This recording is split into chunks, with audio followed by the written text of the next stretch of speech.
क्या है आध्यात्म? दर्शन, चिंतन धारा, विद्या या संस्कृति की परंपरागत विरासत।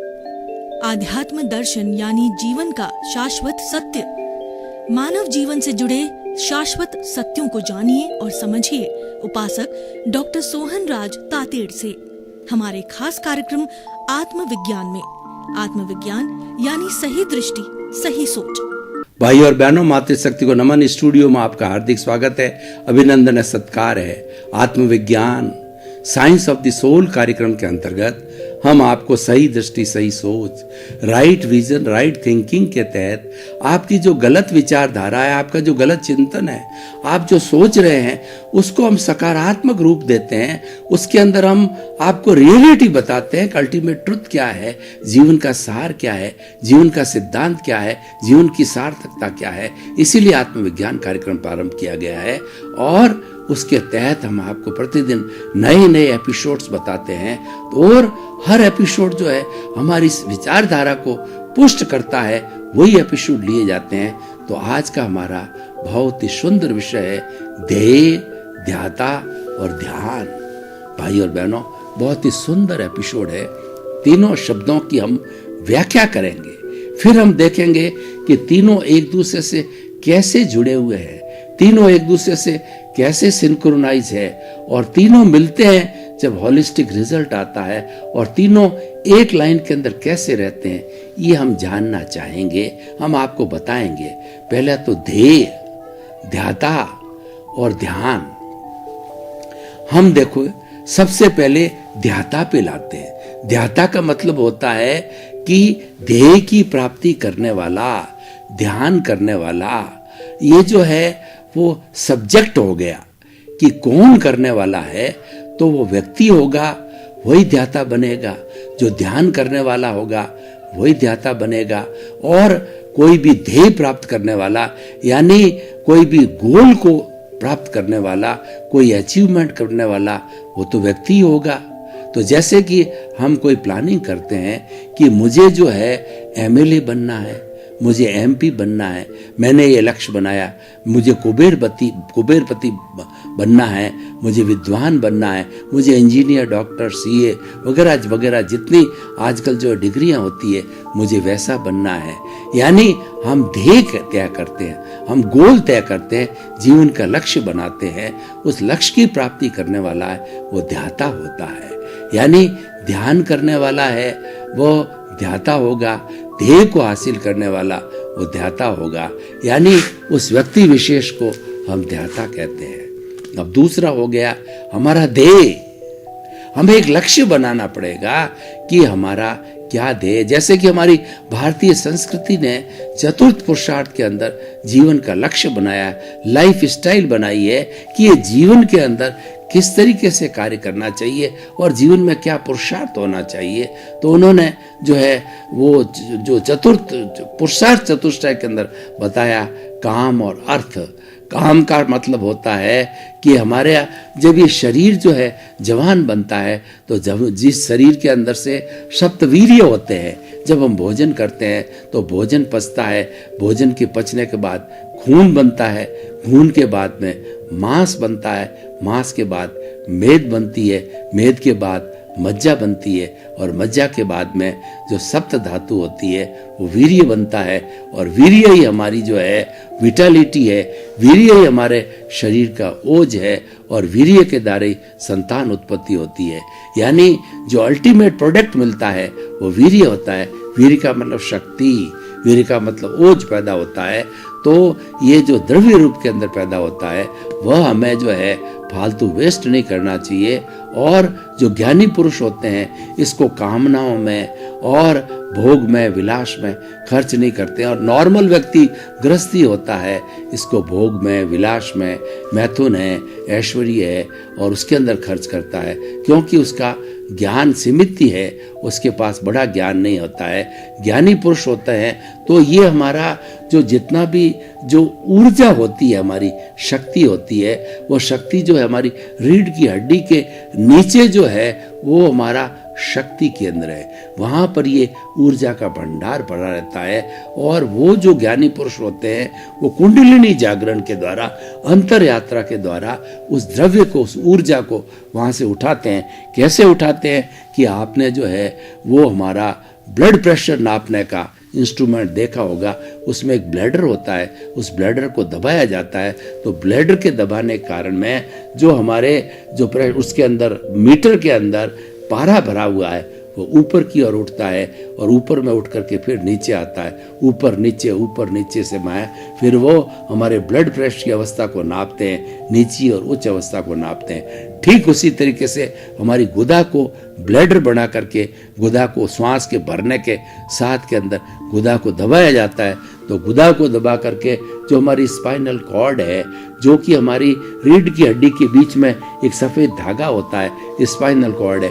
स्पाइनल कॉर्ड के जरिए सांस को भरते, जरिए गुदा को दबा करके, और जो शक्ति नीचे रीढ़ की हड्डी के बीच में भरा पड़ा है समुंदर, उसको उठा करके श्वास के भरने के साथ साथ में रीढ़ की हड्डी के माध्यम से ये सहस्त्रसार ज्ञान केंद्र है, यहाँ पर ला करके छोड़ते हैं। और श्वास के छोड़ने के साथ में जो है फिर जो है हम उसी रास्ते से, पिनियल कॉर्ड से, उसी रास्ते से जो हमारा जो स्पाइनल कॉर्ड है उसी के से नीचे वापस आते हैं। ये पुनरावृत्ति चलती रहती है और ये हमारी विटालिटी, हमारी प्राण ऊर्जा, हमारा वीर्य, हमारी शक्ति है, उठा करके सहस्त्रसार में ले आते हैं। तो भाई और बहनों, मैं ये क्या कहना चाहता हूँ कि हमको ध्येय बनाना है। ध्येय हमारा मुक्ति का ध्येय बनाया, जैसे आत्मविज्ञान का ध्येय है, हमें मुक्त होना है। हमें मुक्त अवस्था के अंदर चिंतन करेंगे मुक्त क्या होना है, मुक्त कौन होता है। तो मुक्त होता है हमारा ये जो भीतर बैठा परमात्मा है, वो तो शुद्ध स्वरूप में ही है और वो तो मुक्ति है एक तरीके से। लेकिन वो बंधा हुआ क्यों है? क्योंकि उसकी प्रेजेंस है और ये जन्म जन्मांतर से एक साथ बंध गया और ये कॉजल बॉडी है। जब तक ये इसी मुक्ति कॉजल बॉडी की होगी, कॉजल बॉडी कर्म शरीर, लिंग शरीर, जब ये इसकी मुक्ति नहीं हो जाती है तब तक हमारी आत्मा की मुक्ति नहीं होती। तो इसको मुक्ति बनाने का ध्येय हमने बनाया। तो ये तो ध्येय हो गया, ध्याता हो गया, ध्यान और ध्येय हो गया। और दूसरा ध्यान करना, देखिए ध्यान को मेडिटेशन बोला जाता है और ध्यान हर चीज में रखा जाता है। गाड़ी चलाने वाले को ध्यान रखना पड़ता है, पैदल चलने वाले को ध्यान रखना पड़ता है, गृहिणी जो भोजन पकाती है उसको ध्यान रखना पड़ता है, और जो ट्रेन चला रहा पटरी पर चलती है ट्रेन, उसको ध्यान रखना पड़ता है, और दूसरा हमारा जो एयरक्राफ्ट चलता है उसका ध्यान रखना। यानी ध्यान चूकते ही दुर्घटना हो सकती है। मतलब ये है सुरक्षा घटी और दुर्घटना, सुरक्षा हटी और दुर्घटना घटी। यानी आपने ध्यान न दिया तो रिजल्ट जो है आपका बहुत बुरा आ सकता है, एक्सीडेंट हो सकता है। मशीन चल रही है जो, और मशीन के साथ साथ में आप कोई चीज़ डाल रहे हो और ध्यान नहीं रखा तो आपकी अंगुली साथ चल गई तो अंगुली कट जाएगी। और ट्रेन का आने का टाइम हो गया, आपने ध्यान नहीं दिया और आप पटरी को पार करने के, मैं जल्दी पार कर लूँगा, और ट्रेन की चपेट में आ जाते हो। तो इस तरीके से ध्यान जो है हर चीज़ का होता है, बाह्य वस्तु का ध्यान रखना, भीतर का ध्यान रखना। लेकिन हम जो बात कर रहे हैं वो आत्मा के ध्यान की बात कर रहे हैं, भीतर के ध्यान की बात कर रहे हैं। तो भीतर का ध्यान क्या होता है कि ये हमारा ध्यान करने का सबसे अच्छा केंद्र है, ये ज्योति केंद्र है। यहाँ पर जो है हम अवलंबन लेते हैं कि हमारे इष्ट का अवलंबन, हमारे गुरु का अवलंबन, हमारे भगवान का अवलंबन, जो भी आपका इष्ट हो उसका फोटो बना करके, और यहाँ पर जो है वो आप सारी शक्ति को यहाँ पर केंद्रित कर लेते हैं, आपके सारे विचारधारा को यहाँ ले आते हो। और विचारधारा में भी ध्यान रखना होता है कि पकड़ना नहीं है। ज्यों आप जो है इस ध्यान को, विचारों को पकड़ोगे, ये ज़्यादा उद्दंड होंगे और ये आपको परेशान करेंगे। तो आप उसको तो ढीला छोड़ दो, उसकी उपेक्षा कर दो, उसकी तरफ जो है उसको फोर्स मत करो। तो जो फोर्स नहीं करोगे तो ये जो अपने आप आपके खूंटे बन जाएगा, यानी आपका ध्यान लगना जो है चालू हो जाएगा। तो ये तो सालंबन ध्यान है। और निरालंबन ध्यान होता है, हमारी आत्मा निरालंबन है, वो मुक्ति की जो आत्मा है जिसको मुक्त करना चाहते हैं, जो हमारा ध्येय है, उस ध्येय के जो है गुणों की भजना करो।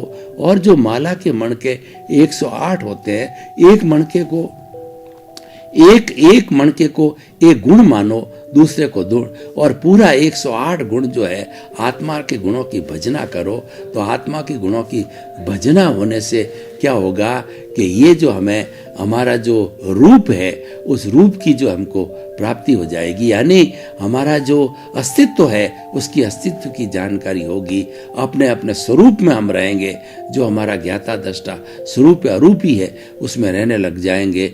और ये निरालंबन ध्यान हो गया, इसके अंदर कोई आलम्बन नहीं लिया जाता है। ये उत्कृष्ट ध्यान है और ये धीरे धीरे मुक्ति की ओर ले जाएगा, क्योंकि इसके करने से हमारी कॉजल बॉडी है घटती जाएगी, वॉल्यूम घटता जाएगा और घट करके शून्य हो जाएगा।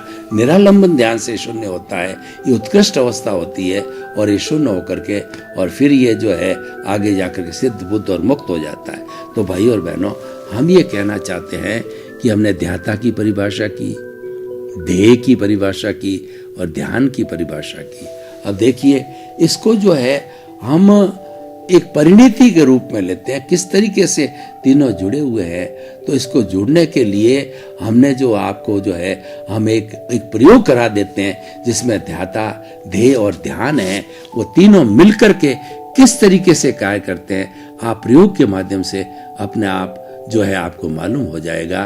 तो हम आपको जो है ज्योति केंद्र परीक्षा कराते हैं, किस तरीके से चंद्रमा के की जो है कि उसके ऊपर करके कराते हैं। तो सबसे पहले आप जो है अपने रीढ़ की हड्डी को सीधा करें, आंखें कोमलता से बंद, और जो है उस अवस्था में बैठ जाइए जिसके अंदर आराम से आप 10 मिनट, 15 मिनट, आधा घंटा तक बैठ के ध्यान कर सके। और दोनों हाथों की जो है मुद्रा है वो ध्यान की मुद्रा में आ जाइए। अब पहले हम थोड़ा शिथिलीकरण करते हैं कि आप अपने चित्त को जो है पूरे शरीर के अंदर घुमाइए और घुमा करके ये ऑटो सजेशन दीजिए कि मेरा पूरा शरीर शिथिल हो जाए, हो जाए, हो जाए। फिर अनुभव कीजिए, कहीं अकड़न नहीं, कहीं जकड़न नहीं, कहीं तनाव नहीं, कहीं स्ट्रेस नहीं, कहीं स्ट्रेस नहीं। पूरा शरीर की एक एक कोशिका शिथिल हो रही है, शिथिल हो जाए। मैं अनुभव कर रहा हूँ पूरा शरीर रुई की भांति शिथिल हो चुका है, शिथिल हो चुका है, शिथिल हो चुका है। अब हम ध्यान करेंगे ज्योति केंद्र के ऊपर। आप जो है दोनों नथुनों के से जो श्वास को खींचिए और भरते हुए श्वास के साथ में पीले रंग के परमाणु खींचिए, हल्दी के रंग के, पीले रंग के चमकते हुए परमाणु श्वास के साथ खींचिए और उन परमाणुओं को जहाँ पर टीकी लगाते हैं, जो हमारा ज्योति केंद्र है, वहाँ पर परमाणुओं को फैलाइए, गोला बनाइए, गोला बनाइए। और ये पूनम के चंद्रमा का जैसा गोला बन गया है।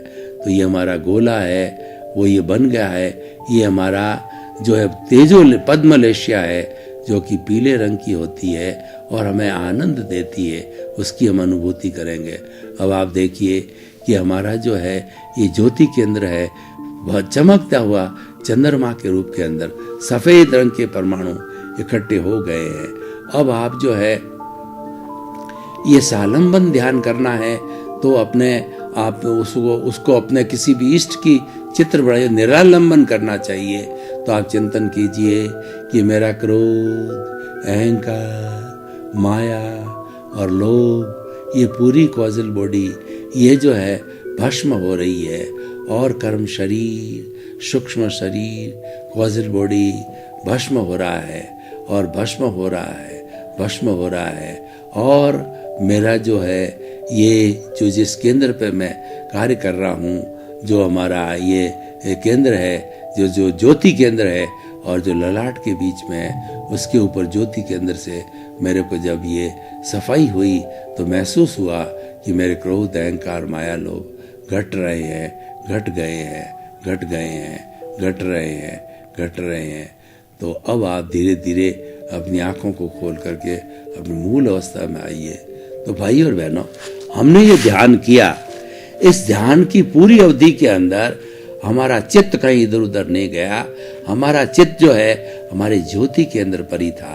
तो ये जो है हमने किसका ध्यान किया? ये हमने हमारे अस्तित्व का ध्यान किया, यानी उस ध्यान की अवस्था के अंदर देह, धाता और ध्यान एक हो गए, एक बिंदु पर आ गए।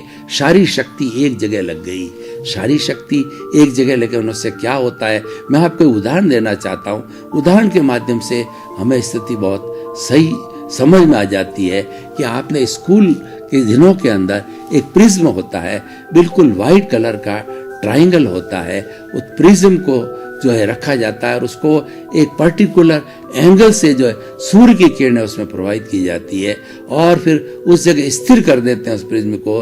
तो उसके बाद में उससे सूर्य की किरणें जब पड़ती है तो उसका रिफ्रैक्शन होता है, क्योंकि वो बिल्कुल ट्रांसपेरेंट है, वाइट कलर का है। तो उसका रिफ्रैक्शन जो होकर के हमने सामने जहाँ पर सारी किरणें एकत्रित हो गई है उस स्थान पर हमने एक जो है सफ़ेद कागज़ को फिट किया।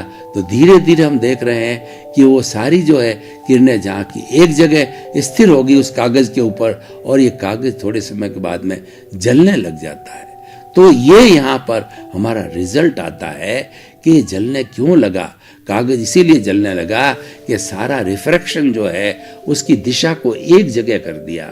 तो उसी तरीके से हम सारा जो हमारा ध्यान है वो इधर उधर से सब चीज़ों से जड़ से हटा करके और किसी भी परिस्थिति से हटा करके हमने अपने स्वरूप के ऊपर चित्त को निरालंबन ध्यान किया कि मेरा स्वरूप कैसा है। उसका अनुभव किया कि ये जो है वो चेतनामय है, अनंत ज्ञान वाला है, अनंत दर्शन वाला है, अनंत शक्ति वाला है, अनंत सुख का धाम है। इस चेतना को जो है हमने पकड़ा और अनुभव किया, तो उस कारण जो है हमें स्वरूप का भान हुआ। तो जैसे कि जो है स्वरूप का भान हुआ है उसी तरीके से वो कागज जलने लग गया, क्योंकि सारी एनर्जी एक जगह एकाग्र हुई। तो यहाँ पर भी हमारी देह, ध्याता, ध्यान की सारी एनर्जी एक जगह इकट्ठी होती है, तब जाकर के जो है हमें केवल ज्ञान होता है और सारा अनुभव है वो पराकाष्ठा पर पहुंच करके और वो परिणति में आता है। तो भाई और बहनों, हम क्या कहना चाहते हैं कि देह, ध्याता और ध्यान ऐसा विषय है कि तीनों जब ये मिल जाते हैं तो बहुत बड़ा चमत्कार हो जाता है। चमत्कार हमने बताया आपको, केवल ज्ञान होने तक का चमत्कार हो जाता है। और केवल ज्ञान ही होता है, पूरे विश्व की जो है जड़ और चेतन की हर अवस्था को वो जानते हैं और उनसे कोई चीज़ छुपी नहीं रहती है। वो परम अवस्था होती है और वो अवस्था के बाद से जो ही व्यक्ति को सारा ज्ञान होता है। तो भाई और बहनों, हम क्या कहना चाहते हैं कि देह, ध्याता और ध्यान ये तीनों स्ट्रेट लाइन में होना चाहिए। तीनों एक दूसरे के पूरक है, और जब ये पूरक बन जाते हैं और ये एक साथ मिलकर के काम करते हैं तब हमारा गंतव्य है वो मुक्ति की हमको प्राप्ति होती है। तो देह, ध्याता, ध्यान एक ऐसा सुंदर प्रकरण है कि ये हमको एक एक अलग अलग करके और फिर साथ में भी किया जाना चाहिए। मेडिटेशन के माध्यम से आंखें खुली रख कर भी कर सकते हो, आंखें बंद करके भी किया जा सकता है, और उसके बाद में कई लोग अपने चिंतन के माध्यम से भी करते हैं जिनकी सकारात्मक सोच होती है। तो इन सकारात्मक चीज़ों को आपस में जोड़ करके और हम जो है ये चीज़ प्राप्त कर सकते हैं। तो अब देखिए कि हमें इस जो है पूरे एपिसोड को जो है आज पब्लिक के सामने जो है ओपन टू द सेशन करता हूँ, और उसके बाद के अंदर इसकी रिलीवेंस, इसकी सामाजिक उपयोगिता और इसकी जो है क्या प्राप्ति होगी मनुष्य को जब हम पूरे विश्व स्तर की बात करते हैं तो विश्व को इससे क्या फ़ायदा होगा। तो हम ये बताना चाहते हैं कि जब ये प्रयोग चालू होता है तब हमारे को जो है हमारे जितने भी कर्म शरीर है, जो हमारी कॉजल बॉडी है वो हिलने लगती है। और वो कैसे हिलती है कि आपने कभी दूध गर्म किया हुआ, तो जब दूध को गर्म किया जाता है तो बुलबुले उठते हैं, टर्बुलेंस होता है। ये बुलबुले इसीलिए हटते हैं कि उसके एक दो परमाणुओं के बीच के अंदर जो खाली जगह है, उस खाली जगह बनी हुई है, उसको जो है हम दूसरे को देख कर के उस खाली जगह को भरते हैं। तो ठीक उसी तरीके से जब टेम्परेचर बढ़ता है तो कोई खाली जगह नहीं होती है और जो है हम उस खाली जगह पर, ये टर्बुलेंस होती है। तो जब हम देह, धाता और ध्यान तीनों एक दिशा के अंदर आ जाते हैं और एक मिलकर के पूरी शक्ति प्रदान करते हैं, जैसे मैंने प्रिज्म का उदाहरण दिया कि कागज जलने लग जाता है, ये तीनों जो है जब मिलते हैं उसके बाद के अंदर उनकी जो है स्थिति बहुत ही संपूर्ण होती है, तो हमें उसको समझना चाहिए कि किस तरीके से होता है। तो भाई और बहनों, हम ध्येय धाता और ध्यान को समझ करके, अप्लाई करके और इसको प्रैक्टिकल करके अपने गंतव्य को है बहुत अच्छी तरह से प्राप्त कर सकते हैं। और ये तो गंतव्य तो हमारा अल्टीमेट ट्रुथ का है, और हमारे जीवन के जो है, हमारा जो लौकिक जगत है, उस जीवन के भी अगर हमारा कोई ध्येय हो तो उसको भी हम प्राप्त कर सकते हैं ध्येय धाता ध्यान के द्वारा। कैसे? मान लीजिए कोई भी अच्छा डॉक्टर बनना चाहता है तो वो डॉक्टर की जितनी पढ़ाई करे वो ध्येय धाता और ध्यान के फॉर्मूले से करनी चाहिए। यानी पढ़ाई जब की जाती है दृढ़चित्त होकर करना चाहिए, भावक क्रिया से करना चाहिए। भावक क्रिया का अर्थ होता है कि जो कार्य किया जाता उसको दृढ़चित्त होकर के किया जाए। खाने के समय खाना, पीने के समय पीना, सोने के समय सोना, खेलने के समय खेलना।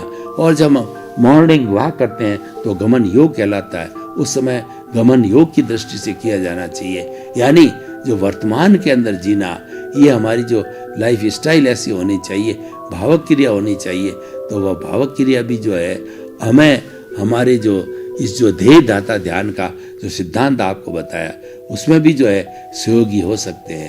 तो ध्येय और धाता और ध्यान है एक, ये पूरी होलिस्टिक कंसेप्ट है, ये संपूर्ण जो है ज्ञान की प्रक्रिया है। इसको समझने के लिए हमें और भी कई चीज़ों का सहारा लिया जाना चाहिए। अब देखिए, ध्येय धाता और ध्यान पर हम बात करें तो हम मालूम होगा कि हमें जो है जीवन के अंदर क्या करना है। ये जीवन की सच्चाई को देता है, तो हमें करना ये है कि इस सच्चाई को प्राप्त करने के लिए हमारे चरित्र के अंदर डालना चाहिए।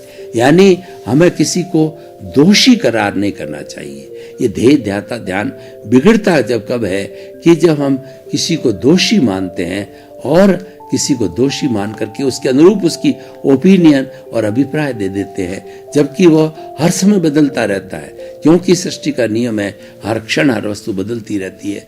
तो हम एक व्यक्ति के बारे में एक समय की जो ओपिनियन बनाते हैं और जीवन भर वो ओपिनियन बनाए रखते हैं, तो वह कई बार जो है वो बदलता एक ही ओपिनियन हमें नहीं रखनी चाहिए। तो हमारा विषय जो है वो ध्येय धाता और ध्यान है, वो जो एक लाइन के अंदर ही रहता है, सिंक्रोनाइज होता है।